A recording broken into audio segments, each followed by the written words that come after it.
I'm Lisa Haisha. Welcome to the Legacy Interviews. Today I have Virginia Williams. She is another woman from the fabulous, the New Hollywood. And today we're going to discuss her journey from the Midwest. South. From the South. Oh, Tennessee, right? Yes. So from the Memphis, South Tennessee. to Los Angeles. And she's been working since high school as an actress. And she went to Oxford and studied Shakespeare. So let's see and learn a little more about Virginia. Hi. Hi. So tell me a little bit about you. I've heard so much about you from all the women from the New Hollywood. And you are someone who moved out here and has consistently worked and seems to really have your act together and have balance of what's important and what's not. And yeah, which I think is very tricky. Yes, and people say all the time that if you look like you do, life is so easy and there's no setbacks and you have, you're privileged. So I want to get into a little bit about how Hollywood is still challenging, or any career you want. Life is not easy. That's why we're here. We're here to grow, to learn, and to challenge ourselves. Sure. So if you could share just part of what your journey was like coming here and setbacks that you've had and how you overcame them. Yeah, absolutely. That'd be wonderful. Well, I was really fortunate early on in that when I was in high school, I flew to New York to audition for Fordham University at Lincoln Center's theater program. And I ended up getting in and ended up going to school there. But while I was there, I had an audition for what was going to just be a 3-day part on a soap opera at the time called One Life to Live. And it was like my first real audition, and I got it. Were you excited about that? I was so excited about it. Are I you loved kidding? soap operas when I was in high school, like General Hospital. I did too. I had, I would watch a couple of them with my grandmother when I was little and stuff. And it was just cool. I mean, being from Memphis, Tennessee, just being on TV. I ended up booking the role, and it turned into about a year-long part. And I would fly back and forth from Memphis to New York to shoot. I didn't want to give up my senior year in Memphis. So we were able to just work it out where I'd fly in when I was shooting. Finished that up, went to school my freshman year at Fordham, and realized quite quickly I really couldn't be a full-time student and a full-time actor. I kind of had to choose, and I chose to be a student and to get my training and my education. And I sort of thought everything would be easy breezy as soon as I graduated. Of course, you already worked. You're in I've already had a demand. little job, and this was years later. And as you had mentioned, I was able to study at Oxford and in London at the British American Drama Academy, and got my Shakespeare training and all there. And I just thought I was set. And lo and behold, things were a little harder. There were a lot of no's. I've been fortunate with the yeses, but it's definitely hard. It takes a lot of resilience. It takes a lot of believing in yourself. Share some of the no's, because everyone thinks Where to start? Nobody would say no to you. Oh my gosh! Especially with your training, your looks. No, thanks. No, there are a lot of no's. There's a ton of competition, and I've really gone through different periods in my life where I've felt equipped, and you hear no enough, and sometimes it can really mess with your self-esteem. And I sometimes would, feel really horrible, and then you emit neediness, I think, in an audition or an interview, and have to kind of pull yourself back up. And ultimately, I think I hear no in my profession a heck of a lot more than I ever hear yes. And that's fine. I'm good with that. It's made me stronger, and it makes How me... did you deal with it in the beginning, though? What made you persevere instead of saying, maybe this isn't right for me, maybe I'm not that talented, or maybe I need to find a different path? Passion. I think it boils down to passion. I think that I really, really love storytelling. I love entertaining. I think that ultimately we all have to do what we're really good at and what we really love, and that ultimately you will prevail.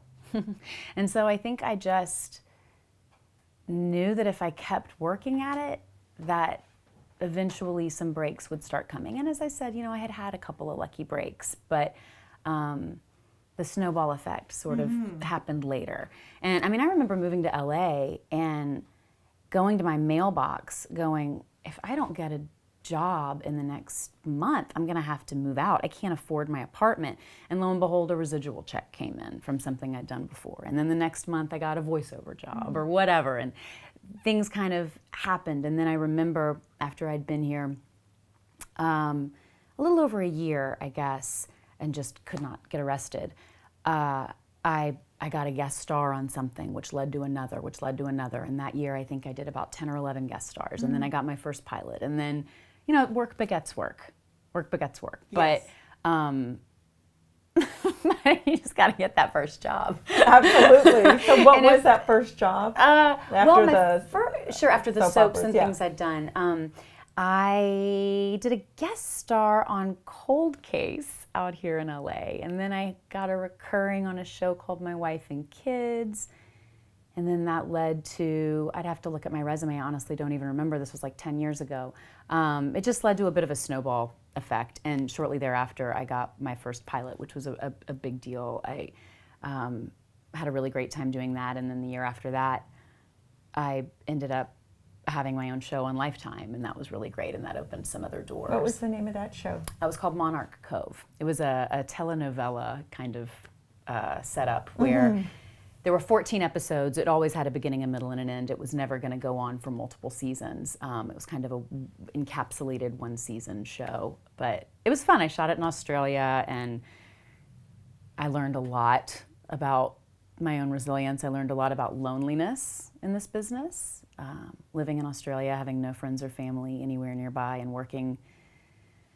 I was the number one on the show, so I mean, I consistently worked 18-hour days. I got no sleep. It was very hard. I finally achieved something that I thought was my dream, and I thought was my big goal, and I thought would make me happy.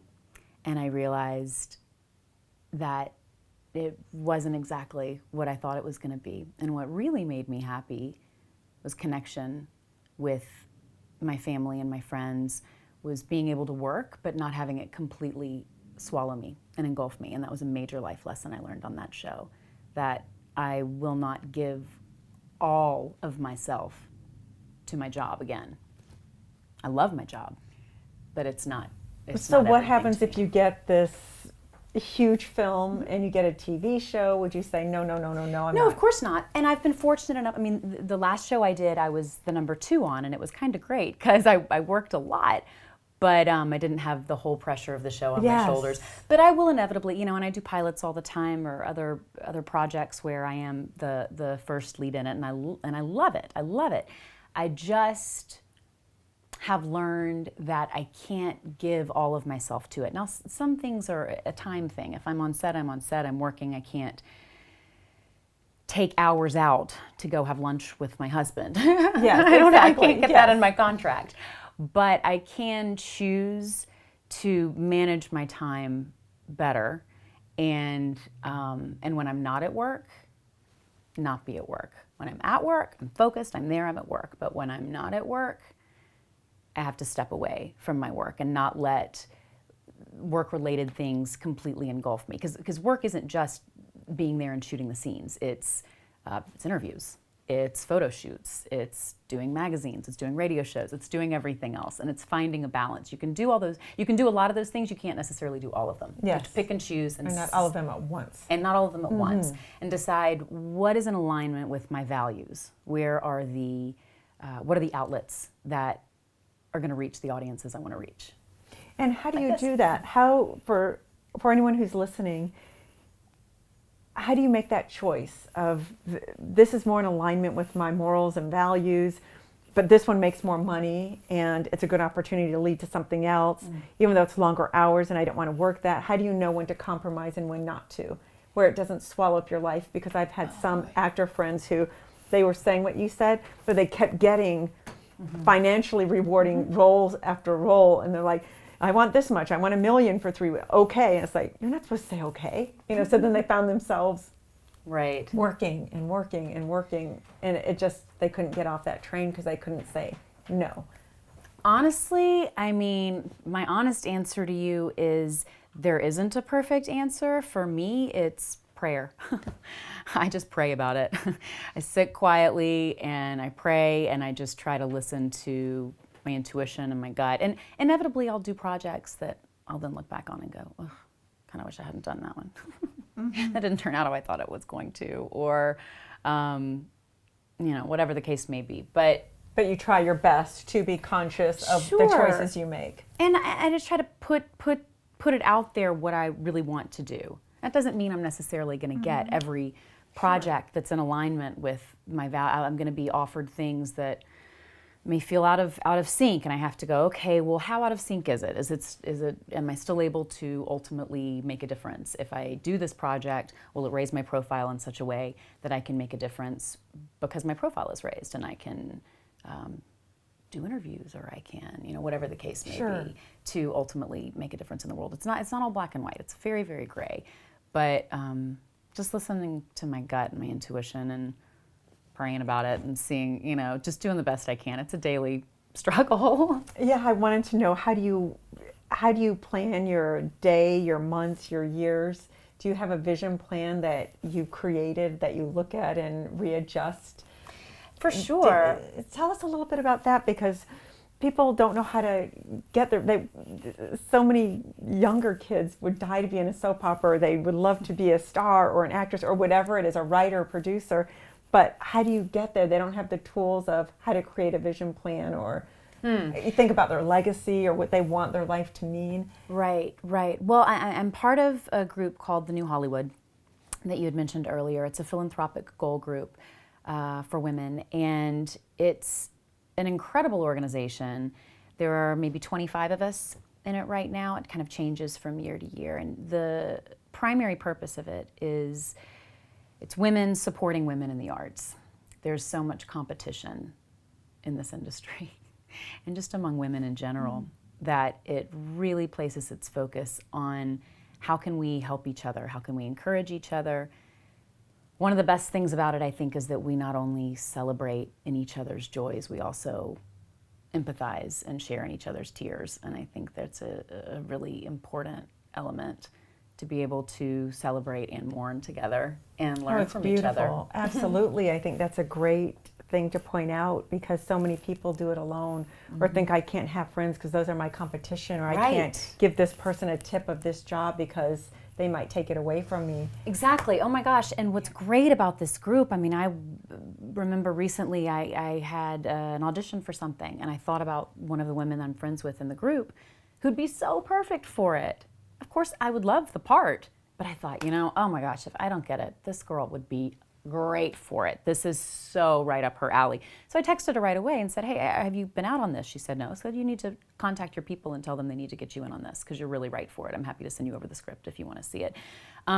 Because look, if it's my role, it's my role. Exactly. If it's meant for me, Yes. it's going to be mine. If it's not meant for me, it's going to go to someone else. Yes. It might as well go to someone I love. Absolutely. Let's all help each other out. Yes. And even if you do get cast, if it's really not meant for you, you probably will, it'll be one of those jobs that didn't really turn out the way I thought. Because it wasn't really perfect for you. It's great.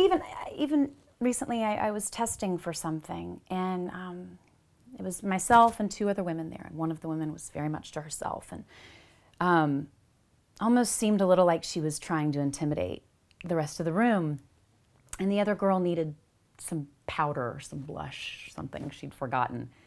And just because of, I think, the relationships I've been able to form with the women in the New Hollywood, my thinking is just changed. And my immediate response is, oh, sure, of course, I've got some blush for you, help you out. Look, she should look and feel as beautiful as she possibly can for her audition. Mm-hmm. That's of great. Course. I hope yes. all three of us do the best job we can possibly do. And then whoever is supposed to get it is going to get it. I don't want to win the job because they were both having off days. I want to get the job because it's my job. That's a beautiful thing to say. It's so true. It's so true. If it's yours, it's yours. Yeah. I just got to do the best job that I can do. I'm the right fit or I'm not. That's another thing that's really difficult about my business is it isn't necessarily the best person for the job. If we'd all gotten that far, that meant that all three of us would have been fantastic choices. Yes. We're just different. There's no better, it's just different. And the more accepting as an actor that you can be of that, and the more accepting you can be of yourself and everything that you uniquely have to offer, I think the easier the road is, and the more gratifying it is when you get it too. It's not just that you were better; it's that you just, whatever your essence is, that's right. Absolutely. For this character. You're a storyteller. You're bringing this to the story. That's all. Yeah. So let's go back to your days. How can you share about your day? How you plan a year? How you plan where you want to be at 80 years old? You know, how you want your life to unfold? How do you? Well, my create husband and that? I talk about it a lot. One of the things is with the New Hollywood, Yes. that getting back to that, the group, as I said, is a philanthropic women's goal group. We set our goals and we help each other with our goals. So do you do a to-do list? Every Okay. single year, we read a book called Your Best Year Yet, and reread it at the beginning of the year every year, and write out your goals for the year, 10, 12 goals for the year.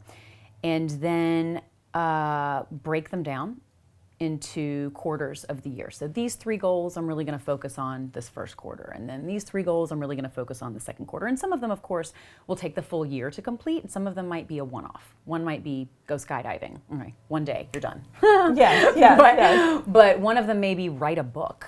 Okay, well, you might not have that book written until the end of the year, but what are your monthly, weekly, daily goals that are going to help you get there? And so I'm a big believer in the power of accountability. And one of the things that's really great about this group, and that I hope, you know, anyone at home who's watching or listening might be able to do with their spouse or their friend or whatever it is have an accountability partner. Check in with them. For us, we check in really every morning during the week and just text out the 3 things that day that you're going to do that are in alignment with ultimately finishing those goals by the end of the year. But you know, of course, it could be a check-in weekly, monthly, whatever works for you. But it's just knowing that you have someone you're going to check in with and go, hey, Absolutely. I'm going to do this today. My goal this quarter is really going to be focused on fitness, or it's really going to be focused on cleaning up my resume, or, you know, whatever it may be, but being with my kids, whatever it is, and getting really deliberate. You can't just think it or wish it. You have to be deliberate, and I think there's a huge amount of power in writing it down. Absolutely, and it doesn't have to be major goals, like I've got to write a book, I've got to star in a movie, I've got to lose 30 pounds, I've got to... Good heavens, no. Sometimes my goal for the day is FaceTime with my nephew. Right. I love my that. nephews. Yes. They're in Memphis. I miss them, and a huge priority for me is family.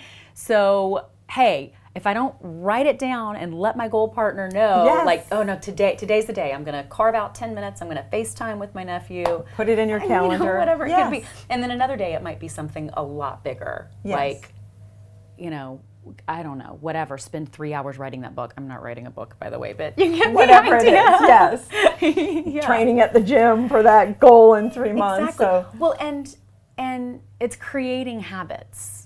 I mean, I've never been a meditator. I can't sit still. This is hard for me, even sitting still right now. I'm like, I want to move around. It's very difficult for me to be still. And one of my goals this quarter is meditating. And if I don't write it down and say, I'm going to do this every morning, I'm carving out 20 minutes, I'm going to be still and do this, it won't get done. Because for years I've gone, I'm going to do that. I'm going to do that. No. I got to be deliberate about it and make it a real goal. And I'm creating the habit. And what happens when you mess up and it doesn't happen? That's a great question. I firmly believe that you get what you resist. And I am making a very concerted effort in my life right now to take responsibility for myself, for my actions, for my thoughts, and have forgiveness with myself, and then Those move are on. great goals to put on the list, by the way, too. Yeah. Having patience with yourself Good grief, and just, yes, Coming forgiveness. from a self-proclaimed perfectionist, it's very difficult for me. So I've been trying to create a practice. This is quite lofty, I know, but I keep getting better at it with practice, that when I recognize that I have a thought or an action that's not in alignment with who I want to be as a person, instead of denying it, resisting it, it could be as simple as honking my horn at somebody because they cut me off. And it's not because I'm trying to be safe on the road here. It's because I'm right and you're wrong and I want you to know about it. Whatever. When I recognize that I am behaving or thinking in a way that's not in alignment with who I want to be, I first admit it, confess it, and then correct it. And if you just keep doing it, it becomes easier and easier. That's a great book. You said you're not writing a book. You got to write that book. Great title. Admit it, confess it, correct it. But for oh my me, God, I have to do those 3 steps. At yes. first, the first step is admitting it. Virginia, that was a jerky thing to do, or that was a thought that came from fear. That didn't come from love. That came from fear. Or, wow, you didn't treat that person with real acceptance. You judged them. Whatever it is, I have to admit it to myself first. Then I got to confess it. And that doesn't necessarily even mean to the other person. With my silly example of road rage in Los Angeles and being in the car, I'm not necessarily going to have the opportunity to go apologize to that person, but confess it to myself. Just say, you know, I see what I did there. I see what I did there. That was self-centered. Mm-hmm. That was me being right and you being wrong, and me making sure that you know that I know that I'm on the right and you're on the wrong. Exactly. So confess it, and only then, once you do that, then can you correct it. And just be accepting of it. I think that I come from a background that I'm very used to seeing people kind of flog themselves for making mistakes. And I just don't think I don't think that's as effective as recognizing it, forgiving yourself, being in that place, and then moving on. I think that's how a lot of eating disorders start. I think that's how a lot of really self-destructive behavior can come about, from trying to punish yourself for doing wrong. And I think there's something really beautiful about recognizing it, just confessing it and letting it go and going, okay, that happened, but now I'm going to be something else. I'm just going to be that in this moment. I'm going to be forgiving, loving, kind, generous, empathetic, whatever it is. So I wasn't in the moment before. Let it go. Be it now. And just keep being it. And then be it tomorrow. And then you'll have a setback. Go be it again. Yeah, that's beautiful. That's wonderful. If everyone could do that. Think of how... And I'm perfect at it now. I have to say, I've really grown. No, it's a moment-to-moment struggle. My gosh, of course. I'm a selfish, narcissistic human being, but we all we all are. We're all human. We all are. We all are human. But hey, recognize it. Move on. Geez. And put it on a leash. I teach something in my life coaching practice called soulblazing, which is the imposter model. Mm-hmm. Own your narcissist, but put it on a leash. No, it's own your sex god, goddess, and your philosopher that I'm smarter than everyone else. But use it consciously and say, I'm using it. And if you see that you're not using it consciously, but what you're doing, you train it and use it when you need to, but you go, caught it. It just kind of went and bit somebody or bit yourself. Yeah, exactly. And once you start training yourself that, it's like so easy where you're going, God, I was an idiot, or I just snapped at that person, or I snapped at myself. Yes, I'm even worse. Perfectionist, which is a very flowery way of saying I beat yourself up. Beat myself up, or let me rephrase that. I don't want to put that out there. I beat myself up. I have had consistent difficulty with beating myself up. Right now, in this moment, I'm not going to beat myself up. I'm not that, and I'll just keep being that, as I said. But were your parents perfectionists? Yes.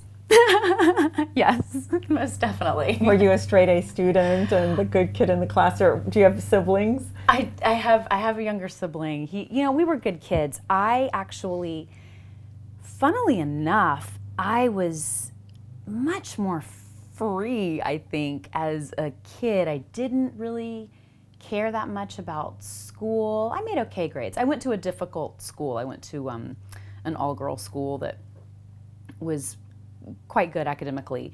And I just didn't really care much for it. I was way more interested in theater and the arts and dance and cheerleading and whatever else I was doing. And I didn't work that hard at school. It came pretty easily for me, so I did okay in it. But I was never the A+ student. I was more the B student who got there but didn't really do anything to get there. And then I went to college and something shifted. This really interesting thing happened, and it became very, very important to me to make straight A's and be the top of my class. And what do you think that shift was?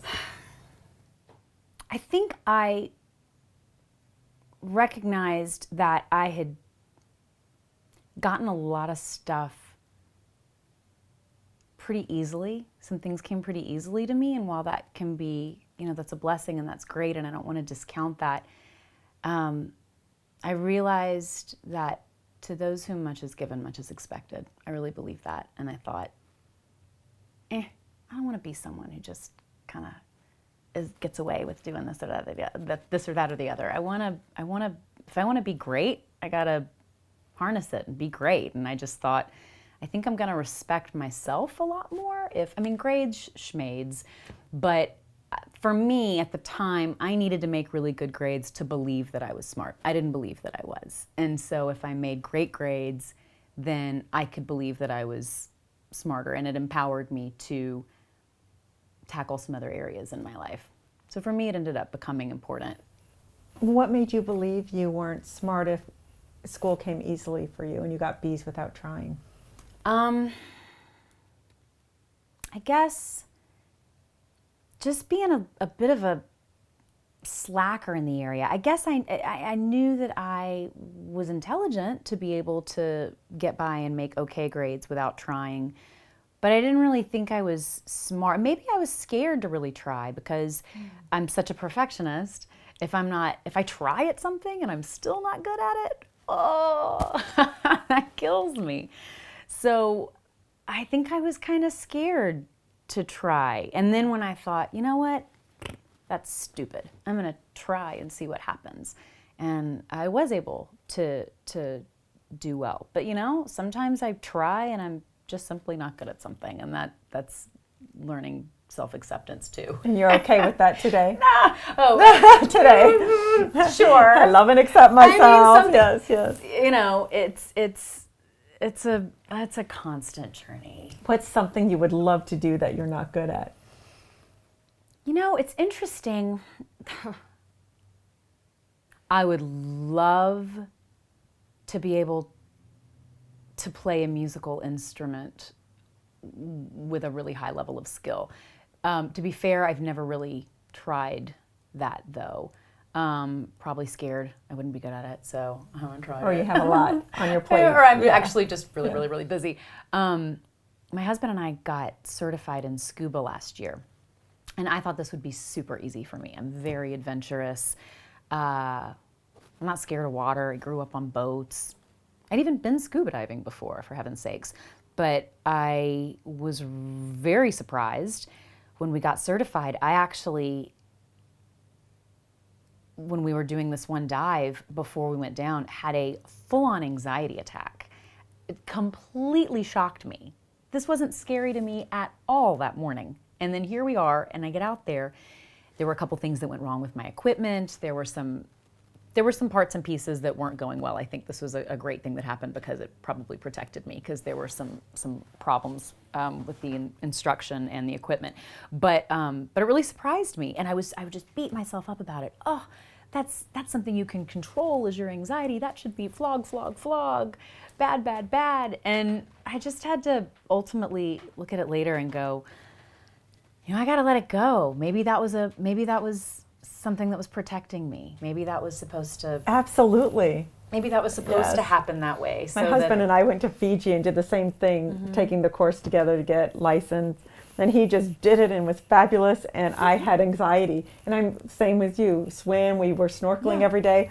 But something happened with my equipment, and I couldn't breathe at one point. And then I had too much anxiety to go back down. I'm like, I don't want this. And I just quit. Stranger danger, going, stranger why danger. am I quitting? You don't quit. You keep persevering. But Right. at that time, it was, no, don't need this that badly. Well, it's that you don't let it define you. And that's the thing, is that after it happened, I thought, oh my gosh, get me out of here, get me out of here, I got to get out of here, I got to get out of here.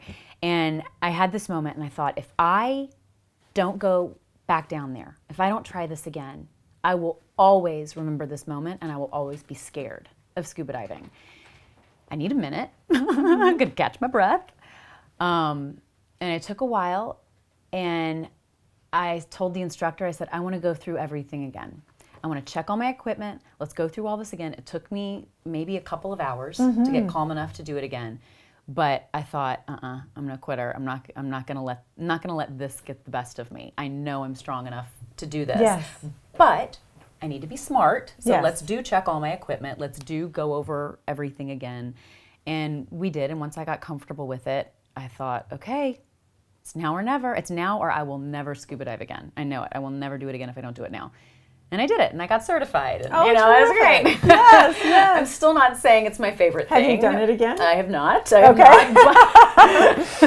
However, I think I am more inclined to do it again than if I had, gone, forget it, I don't even want the certification. Yeah, I took that road. I forget it. I don't need it. It doesn't define me, not important to me. But it's one silly thing. I mean, how often am I going to be scuba diving? That's not a day-to-day especially thing. Especially in Fiji or a beautiful place. It's a great thing to do. But right. I mean, it's so fun. I'd love to do it again, but it's not like that's some huge thing in my life. What's more important was what I learned from it, that I didn't give up, that I decided, okay, I'm scared, and sometimes you're really scared, and you do it anyway.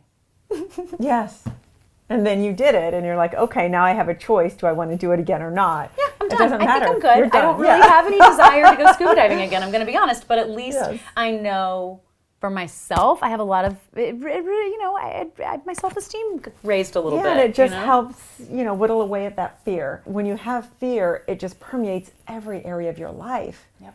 Then it's on an audition or it's on that interview that you're doing. Mm-hmm. So that's a wonderful example of I'm going to do it, even if I don't even like this so much. I didn't like it. I hated the experience. I love scuba diving, snorkeling, but not. Right. But you're saying even if I'm not crazy about this, I just want to know I can do it, and there's so much power in that. Oh my gosh, there's so much power in it. So much power. I can so many do other it, areas and now of it's your my life. choice. I'm not going to do it. It didn't say you can't do it. I didn't step away from it because I was scared. That's the thing. Yes. I wanted to know at the end of the day that I didn't drop it and let it go because I was scared or ill-informed or whatever it may be. Because I think I had not been given fully proper information before I went down, and that's why I was scared. Okay, all right, good instinct.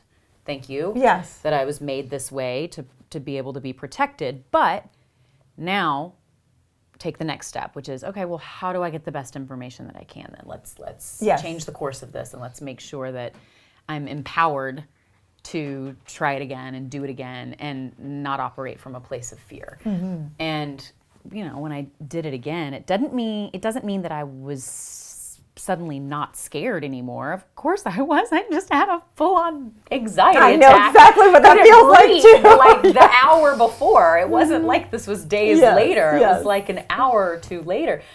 But I was able to logically think, okay, I was scared for these other reasons. I'm now equipped with this new information. I'm empowered. I'm going to do this again despite being scared. And then, of course, I had a great time, and it was fine, and it was fun. And like I said, I have no idea if I'm going to do it again. I'm sure I will at some point. But when I came up, I was thrilled with the fact that I had been courageous despite being fearful. Yes. I guess that's it. Brilliant. It wasn't that I wasn't scared anymore. Yeah. It was that I chose to be courageous, in spite of the fear. And it's, like we said, it's not a big deal. It's just scuba diving, but it's what that represents in the other areas of your life. And it gives you a lot more power when you can do something like that in one area. It is really easy to recall and think. And I have multiple times thought of things and gone, if I could pick myself up after that scuba incident where I literally couldn't breathe and was on all fours like, I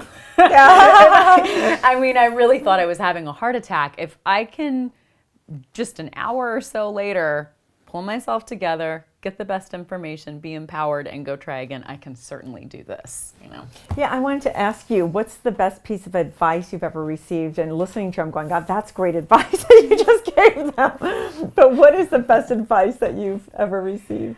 Oh, wow. What a question. The best advice I've ever received. I mean, maybe just that. I've probably heard it many times from many sources, but I think my father has said it a lot, that you're not going to get rid of fear. Fear's going to be there, but it's moving forward despite the fear, being courageous in the face of fear. So last question. Yeah. What do you want your legacy to be?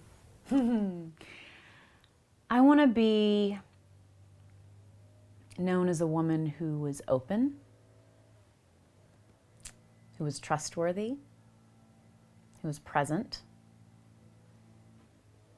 who feels deeply, who loves even more deeply, who